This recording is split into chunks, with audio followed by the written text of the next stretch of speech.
Ako si Popo, mabigat pero gusto rin umangat. Kaya tara, samahan niyo ako.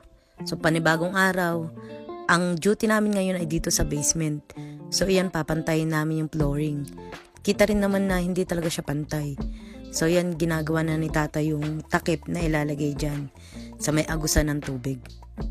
So yan, si tatay napakagaling yan madiskarte sa mga gawain. At yan, si nanay, nagbubunga nga siya niyan eh. Hindi ko lang nahuli videoan.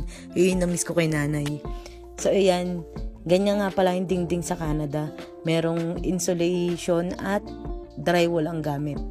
So ayan, si Bunso nagdidrill na. Dahil kailangan nga namin tanggalin yan para masementuhan yung flooring. Ayan, kitang-kita dyan kung ano yung ginagawa namin. Tapos si kuya, siya nga pala yung talaga nandito sa Canada. Siya yung nagpapunta sa amin kay nanay, kay tatay, kay ate, tas sa amin ni Bunso. So ayan, bisor lang ako dyan eh. Tas yung dalawa yung gustong kumikilos. Si kuya, mas bisor pala sa akin si kuya. So ayan, kahit naman sa Pinas, sanay na kami kay tatay sa ganyang gawain. Kapag may ginagawa siya sa Pinas, ayan, helper talaga kami ni Bunso. At yan na nga, sinusukat na ni kuya, nilelebel na yung gaano kataas ang paglalagyan ng semento. Kung gaano siya kataas.